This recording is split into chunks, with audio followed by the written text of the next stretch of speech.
Hostel লাইফে একা থাকা সত্ত্বেও সকল বাধা বিপত্তি, টেনশন, ডিপ্রেশন সমস্তটা কিছু কাটিয়ে আমি কী করে নিজেকে অ্যাক্টিভ এবং ইমপ্রুভ করে রাখি, আজকে থাকছে সে কথা।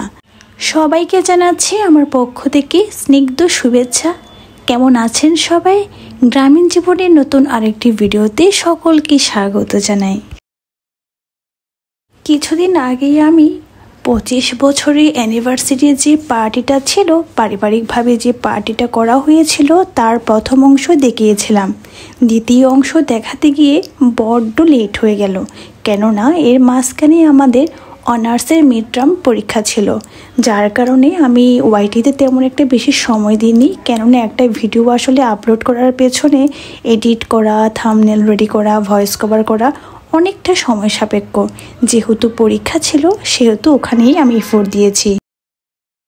চলুন ড্রেসিং টেবিলটা ডিপ ক্লিন করতে করতে আপনাদের সাথে কিছু গল্প করে নেওয়া যাক।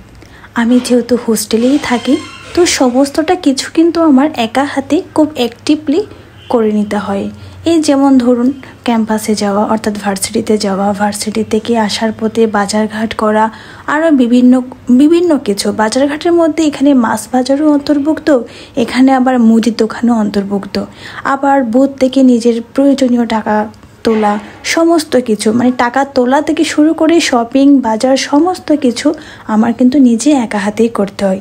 তারপরেও মাঝে মধ্যে আমি বড্ড ক্লান্ত ফিল করি, মুড সুইং হয়, কিন্তু আবার নিজেকেই নিজে সান্ত্বনা দিয়ে উঠে দাঁড়াই।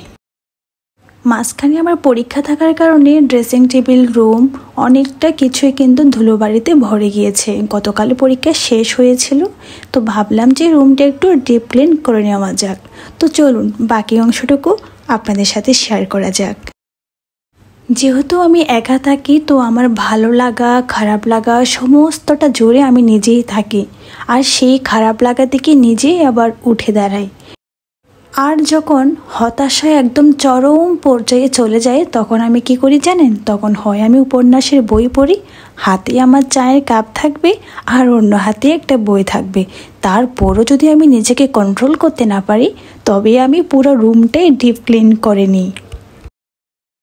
আমি আসলে এখানে আমার ল্যাপটপটা একটু আপডেট দিচ্ছিলাম, আর তার পাশাপাশি অন্যদিকে বাঞ্জি জাম্পিংটাও দেখছিলাম। ও হ্যাঁ, মূল কথায় আসি। তো যখন আমার মন খারাপ একদম চরম পর্যায়ে চলে যায়, তখন তো আর পরিবারকে অত কিছু বলি না। তখন আমি কি করি, পুরাটা রুম আমি একদম পরিষ্কার পরিচ্ছন্ন করে নিই। তারপর কয়েক মিনিট আমি মেডিটেশন করি, তারপর বই পড়ি আর নিজেকে নিজে নিয়ে ব্যস্ত থাকি। কেননা আমার এই জীবন সম্পূর্ণটাই আমার ভালো লাগা খারাপ লাগা, এবং ভালো লাগা খারাপ লাগার প্রতিকার বা প্রতিরোধ আমার নিজেকেই করতে হবে, কেউ এসে করে দিবে না। আমার ভিডিওটি যেখান থেকে দেখছেন সকলকে অসংখ্য ধন্যবাদ। সকলে ভালো থাকবেন, সুস্থ থাকবেন, যেখানে আছেন যেমনটাই আছেন নিজের পজিশনে সন্তুষ্ট থাকবেন। টাটা।